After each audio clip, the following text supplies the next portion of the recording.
Assalomu alaykum aziz qarindoshlar. Qadrli ustozimiz Qambar xonim o'zining hayot faoliyati va Uyg'ur xalqining madaniyat tarixidagi ko'p qirliq yana bir tabarruk simosi bo'lib qoldi. Qambar xonimni tarix o'z tanlagan bir tarix shaxs. İpek yo'li kindagidagi Naqsul makonida oldingi asrda maydon kelgan usul shoir.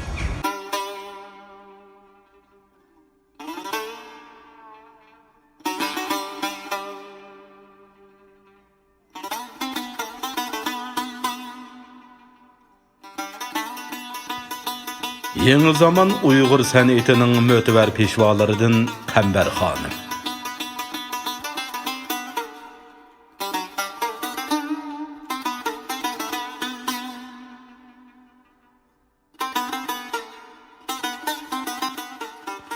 Qambar xonim 1915-yili Qashqar shahar atrofidagi Mevizor yeza Beshkiram Ovat kentida dunyoga ko'z ochgan. U o'z oilasida, o'z yurtida to'plashib o'ltirgan Uyg'ur emgakchilarining emgakjon, halollik va naqshi usulga herismanlik ruhiyatidan o'z qalbining tunji ma'naviy qatlamini hosil qilgan. Uning dadasi Ahmad aka naqshi xumar, onasi Zo'rixon usul xumar xalq san'atkorlaridan edi. Qambar xonim bu oilada dunyoga kelgan 3 qizning ikkinchisi bo'lib, otasi Nisoxon va singlisi Gulbahramlar edi.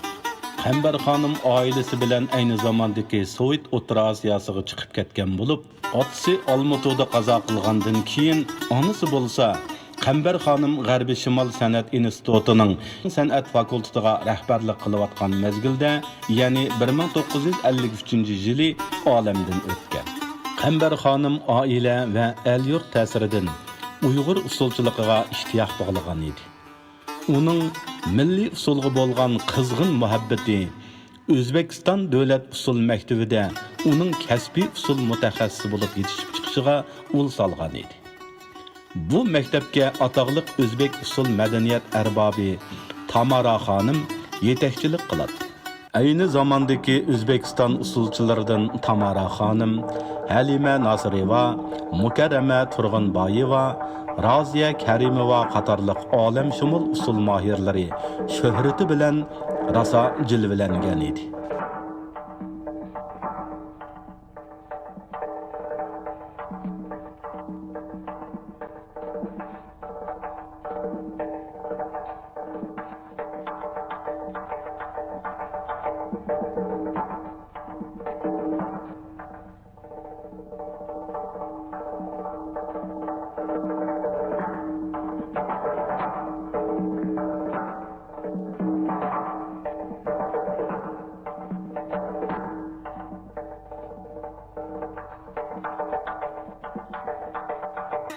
Qambar xonim yana Moskvaga berib, Muzika usul institutida ta'lim oldi va Uyg'ur usullarini Moskva sahnasida o'ynadi. Kishini qoyil qiladigan shuki, Qambar xonim tunji rasmiy maktab muarifi orqali yetishib chiqqan yangi zamon Uyg'ur usulchisi sifatida tariximizga kirib keldi. Qambar xonim o'zbek usul o'qish yurtida yanala tipik xos uslubga ega Uyg'ur usulchisi bo'lib yetishib chiqdi.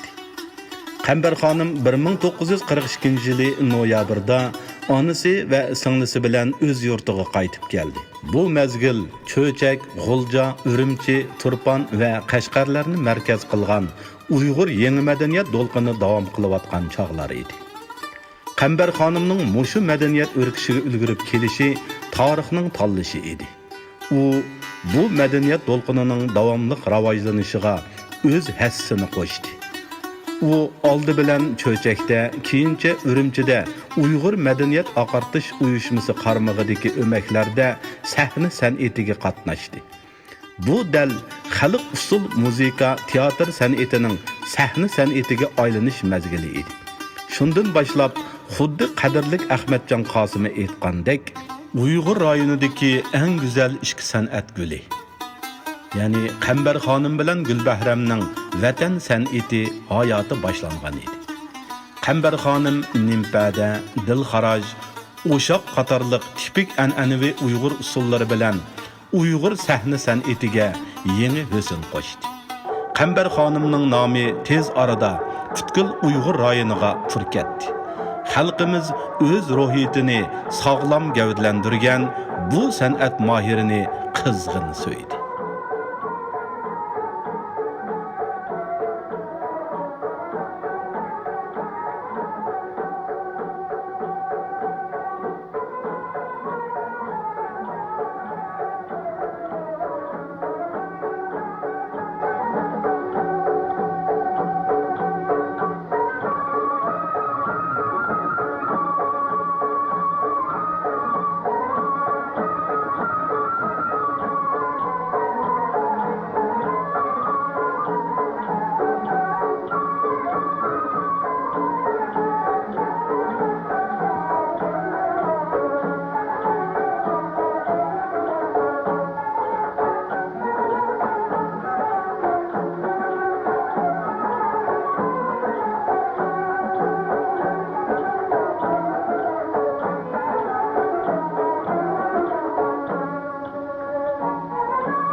Qadrlik ustozimiz Qambar xonimning Uyg'ur usul san'atiga qo'shgan tarixiy tuhfalari uning sahna hayotidagi jazbidor usul faoliyatlaridan boshqa yana uning yangi zamon Uyg'ur usul muarifi faoliyatiga ul qo'yganligida gavdlangan.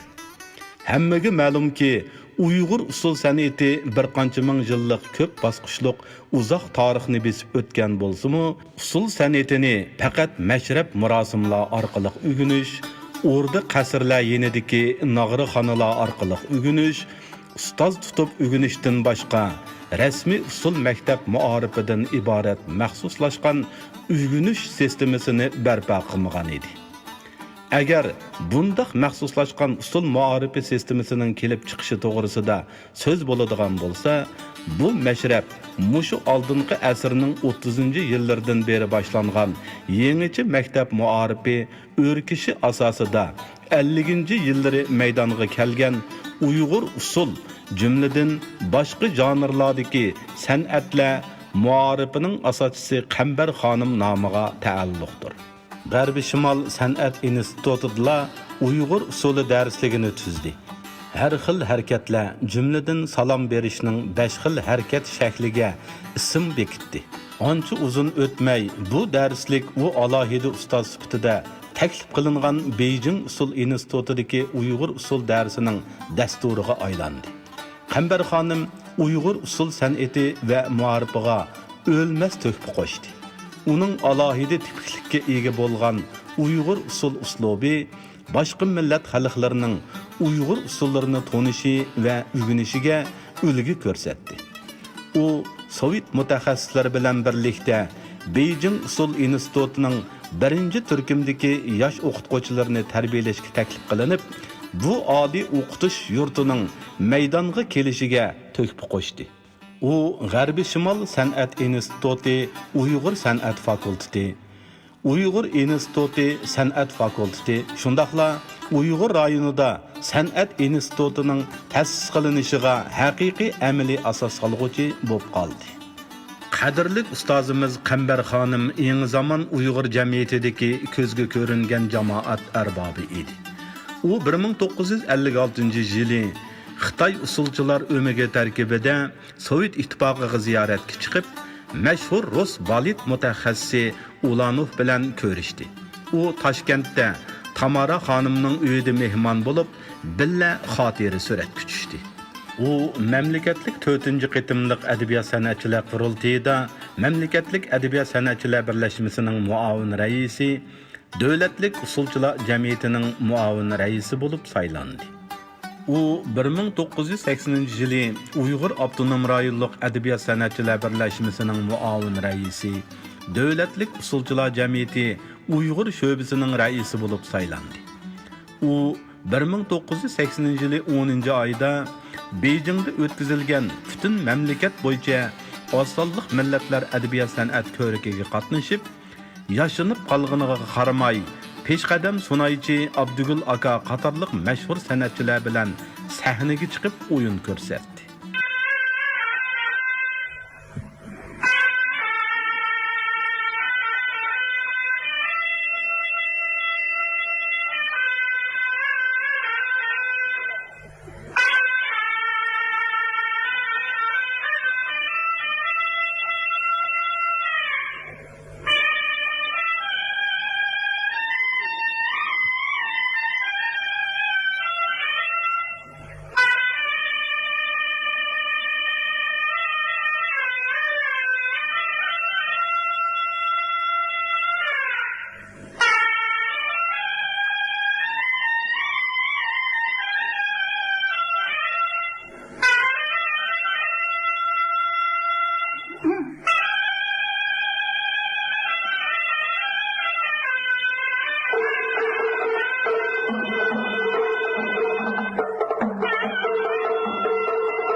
Bir 1993 yılı Ağustos'ta yeşi 80'ge yıkıllap kalgan Qambar Xonimning hayotida mangu unutulmaz, tashabbuskor, ajoyib izgu obrazliq faoliyat yuz berdi.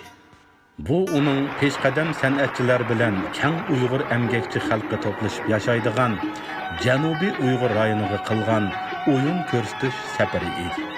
Qambar Xonim bu qitimqi Janubiy Uyg'ur rayoniga qilgan safarida o'zining yashinib qolganligi, doim degudek kasal azobida turganligini biladi. U yana o'zining butun hayoti xalqqa chambarchas bog'langan hayot ekanligini, bo'ynida xalqning hisobsiz qarzi va farzi borligini his qilgan edi. U 7000 kilometr yo'l besib, Kucha, Qashqar, Yengishahar, Yakan nohiyalari bilan Oqsu, Otush, Qashqar, Xotan shaharlarida peshqadam san'atchilar bilan xuddi usul artistlardek kiyinib, garim qilib sahnaga chiqib, har qaysi usul pardlarga larzon usul o'ynadi. U 30 maydon o'yin ko'rsatdi. Bu nima degan xosiyatli ziyorat. Qambar xonim yashashni bildi. U bo'lsa-mu, elning o'tida ko'yib, suyida eqib, el bilan taqdirdosh bo'lib yashash edi. Qambar xonim qerish san'atini bildi. Alisher Navoiyning tuproqqa yaqin, xalqqa yaqin deb aytganidek, o'tgan umrini o'zining Janubiy Uyg'ur rayoni safari bilan yanımı nurlandirdi. Bu hammani odam muyassar bo'lolmaydigan ajoyib qutlug' faoliyat bo'ldi. U og'ir kasal azobiga qaramay, bu unutilmas ahamiyatli safarni tamomladi. U o'z hayotini, o'zining san'at hayotini ana shundoq boshlagan edi. Ana shundoq oyoqlashtirdi. 1994-yili 13 yanvar Uyg'ur madaniyat tarixidagi donliq namoyanda asrimizdagi Uyg'ur milliy sahna usul san'ati va yangi zamon usul san'at muarifining asoschisi mashhur jamoat arbobi Qambar xonimning yuragi so'qishdan abadiy to'xtadi. Xalqimiz ko'p asrlik madaniyat tarixida yaratgan go'zal usul san'atining sodiq varisi, yolqinliq targ'ibotchisi va fazilatlik ulgisidan ayrilib qoldi. Xalqimiz Qambar xonimning vafotidan og'ir qayg'uga cho'mdi. Bu og'ir musibat avlodlarimizning o'z milliy madaniyatiga bo'lgan tarixiy tushunchasining ishig'iga agishib, o'zining to'ldirg'isiz yo'qotishligini davomli oshirishi shubhasiz. Qadrli ustozimiz Qambar xonimning ruhi xalqimiz bilan mangu billah.